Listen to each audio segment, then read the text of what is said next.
Bonjour, cher peuple de Dieu. Recevez la grâce du Seigneur, recevez le Saint-Esprit. Aujourd'hui, vendredi 10 septembre 2021, nous sommes au 8e jour de notre temps de jeûne et prière. Gloire à Jésus. Félicitations à tout le monde. Cette journée-là, c'est une journée de combat spirituel. Et cette nuit, chacun de nous va faire une mini-veillée. Voilà, mini-veillée de 2 heures du temps. Ce n'est pas à 2 heures du matin, hein. Une veillée de 2 heures du temps. C'est-à-dire que tu choisis le temps, l'heure qui te va. Si tu commences à 20 heures, tu finis à 22 heures. Si tu commences à 21 heures, tu finis à 23 heures, ainsi de suite. C'est-à-dire que l'heure à laquelle tu commences là, c'est après 2 heures du temps que tu arrêtes. Si tu fais le jeûne seul, tu le fais seul. Si tu le fais avec ton mari ou bien avec ta femme, en tout cas, si vous êtes en famille, vous pouvez faire le combat spirituel, voilà, en famille, pendant 2 heures du temps. Mon frère, ma soeur, prière, prière, prière, prière. Vous allez prier pour vos 10 sujets. Vous allez combattre au nom de Jésus. Vous allez enlever sur votre route, dans votre famille, dans votre vie, tout ce qui est l'œuvre, l'ivraie, tout ce que l'ennemi a sémé, tout ce qui a été attaché, vous allez détacher. Aujourd'hui, là, c'est combat spirituel. Vous vous souvenez, le week-end passé, on a fait les 3 heures. Ce week-end-là, on doit faire le CSP, voilà. Combat spirituel aujourd'hui, vendredi. Et demain, samedi, c'est proclamation. Proclamation. Proclamation, ça veut dire enfanter spirituellement. Donc, les sujets de prière sont là, ce qu'on vous a donné, plus vos propres sujets. Maintenant, pourquoi est-ce qu'on doit faire cette nuit de veillée spirituelle aujourd'hui? Vendredi, j'ai choisi juste vendredi comme ça. Voilà, on a dit qu'on va faire ça. Mon mari et moi, on a décidé que ce soit vendredi parce que vendredi, le lendemain, samedi, en général, beaucoup ne travaillent pas. Et puis, si on fait ça samedi soir, après, il y a le culte, le lendemain, dimanche, pour ceux qui vont au culte. Donc, vendredi, c'est idéal pour tout le monde. Voilà, vous choisissez voilà, un temps dans la nuit d'aujourd'hui, vendredi, là, et vous priez pendant 2 heures du temps. C'est-à-dire, vous allez détacher ce qui est à vous. C'est-à-dire, vous priez comme si tout dépendait de la prière. Ne vous laissez pas faire. On est en guerre. On est en guerre. Alléluia. Et je vais lire des passages bibliques et expliquer pour que vous puissiez comprendre qu'il est important de faire cette prière-là. Je vais lire 1 Roi chapitre 17. Je lis le verset 1. Élie le Tishbite, l'un des habitants de Galate, dit à Akab: L'Éternel est vivant, le Dieu d'Israël dont je suis le serviteur. Il n'y aura ces années ni rosée, ni pluie, sinon à ma parole. Alors, mes frères, mes sœurs, Élie, c'est Élie le prophète là. Mais au départ, on l'appelait Élie le Tishbite, un habitant de Galate. C'est après que voilà, son ministère prophétique a été révélé. Dieu l'a appelé pour le servir. Et à cette époque-là, c'est Akab qui était roi sur Israël. On peut dire Akab, on peut dire Achab. Voilà, ça dépend de comment chacun prononce. Donc, c'est lui qui était roi et c'est sa femme qui est Jézabel, la fameuse Jézabel de laquelle on parle souvent. Et elle avait le dessus sur son mari, mais c'était lui le roi. Donc, elle a conduit son mari vers d'autres dieux. Elle l'a détourné du Dieu d'Israël. Lui, le roi d'Israël, mais il n'adorait pas l'Éternel. Lui, il adorait les Baals, les Astartés, toutes sortes de divinités, mais pas l'Éternel, surtout les Baals. Et il y avait les prophètes de Baal.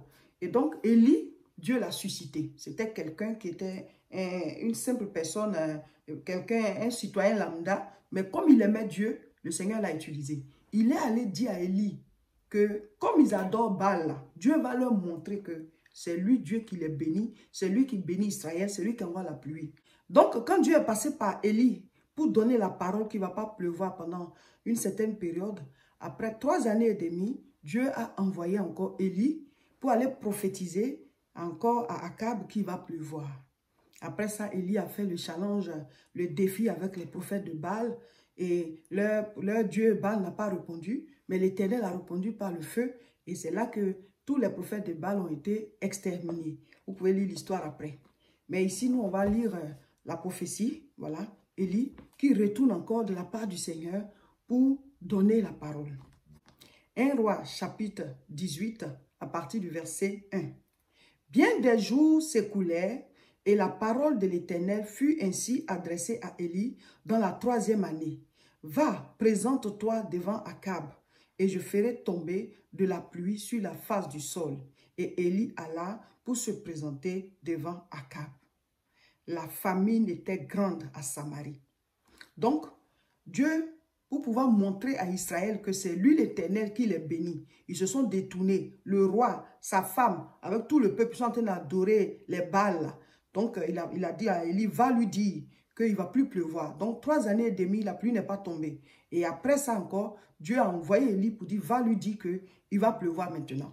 Donc, après ces 3 années et quelques mois là, alors Élie allait prophétiser. Mais regardez l'attitude d'Élie après sa prophétie. Donc, Dieu a décidé de faire venir la pluie. Dieu a décidé de faire venir la pluie. Mais regardons l'attitude d'Élie après la prophétie. On va lire et on va comprendre ce qui s'est passé. 1 Roi chapitre 18, je lis à partir du verset 41.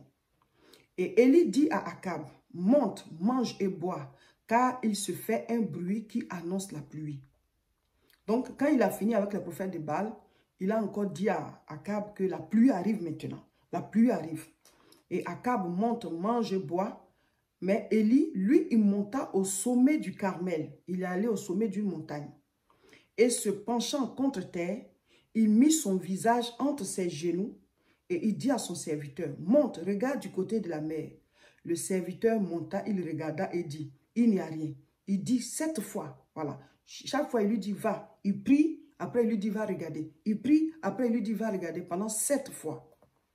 Et retourne. À la 7e fois, il dit, voici un petit nuage qui s'élève de la mer et qui est comme la paume de la main d'un homme. Et il lui dit, monte et dis à Akab, attelle et descend, afin que la pluie ne t'arrête pas.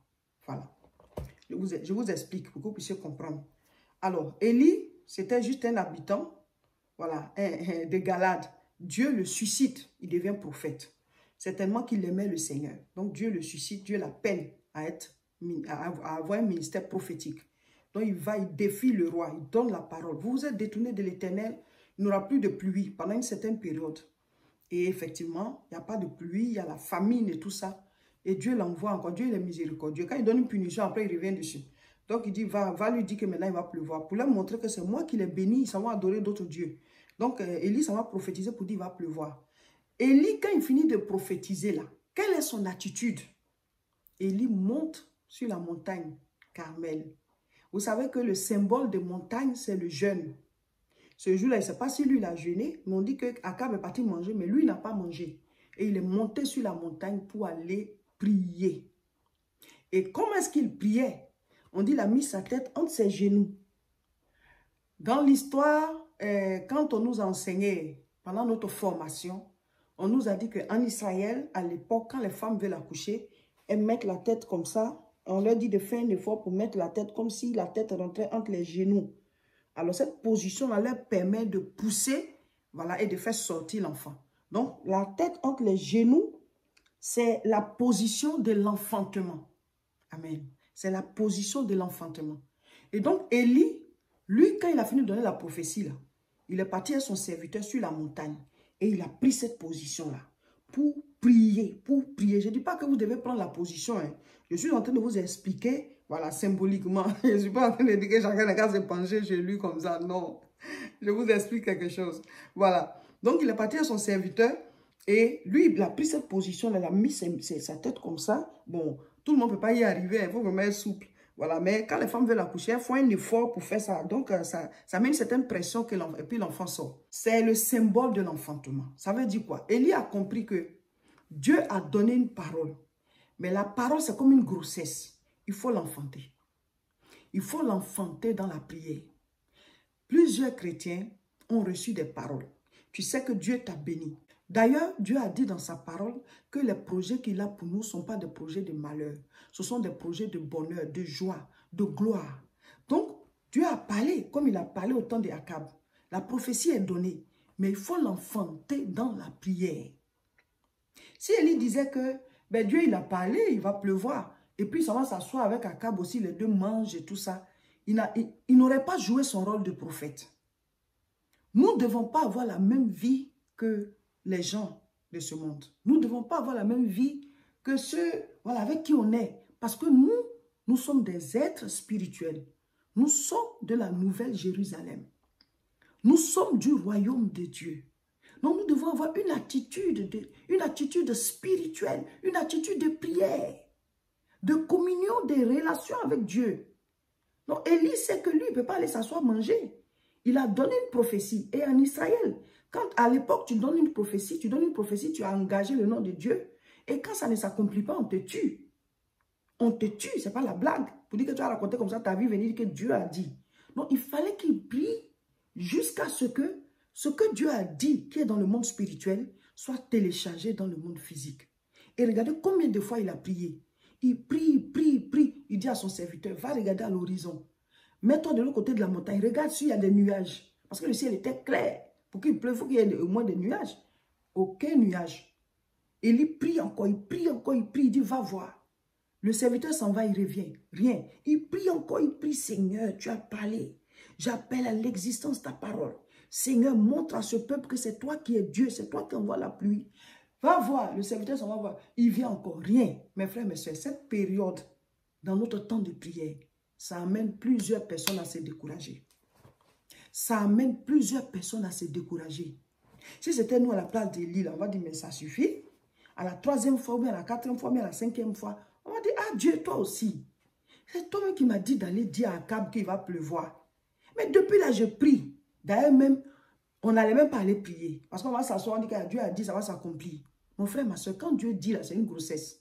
C'est une grossesse spirituelle. C'est comme quand on dit Dieu t'a accordé un enfant. L'enfant n'est pas là en même temps. Il est d'abord dans ton ventre. Il y a un temps où tu dois l'enfanter et maintenant l'enfant va devenir réel. Dans le monde réel, les gens vont le voir. Sinon, avant ça, il est d'abord dans ton ventre. Donc quand Dieu donne une parole là, la parole est d'abord à l'intérieur. Mais il faut quelqu'un pour enfanter, amener ça à l'existence. Dieu a dit des paroles sur ta vie.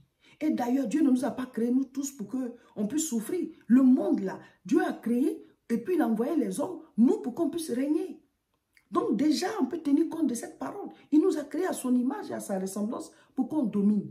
Donc tu peux te baser sur cette parole-là pour dire, Seigneur, c'est ta parole. Je suis fatigué d'être dans la misère. Je suis fatigué d'être dans la précarité. Je suis fatigué de survivre. Je suis fatigué de jongler. J'appelle à l'existence les niveaux de gloire, les niveaux de percée. J'appelle à l'existence toute bénédiction cachée qui est en moi. J'appelle à l'existence. Je proclame que les bénédictions insoupçonnées que le Seigneur a préparées sur mon chemin, les niveaux de gloire, les niveaux de percée, que j'entre dedans. Au nom de Jésus, j'appelle à l'existence. J'appelle à l'existence. Au nom de Jésus. Et maintenant, tu rentres en guerre.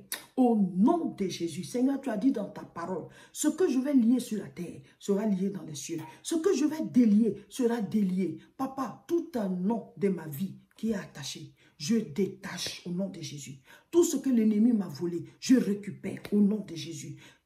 Concernant ma vie de prière, toute paresse, tout péché, tout ce qui est retard, lourdeur, paresse spirituelle, je brise au nom de Jésus. Je brise au nom de Jésus. Je proclame que je suis un homme de prière. Je proclame que je suis une femme de prière. Tu dis selon qui tu es. Je proclame que je suis spirituel. Je suis spirituel. Je suis en contact avec Dieu. Je refuse d'être quelqu'un qui stagne. Je refuse d'être bloqué à un niveau. Je refuse d'être bloqué à un niveau. Je refuse la mort prématurée. Je refuse des maladies qui vont venir me mettre en retard. Pour moi et ma famille, je refuse l'échec. Je brise tout ce qui est enchantement, tout ce qui est règne satanique. Je renvoie dans l'abîme des ténèbres. Au nom de Jésus. Au nom de Jésus. Alléluia. C'est comme ça. Il faut combattre. Il faut combattre.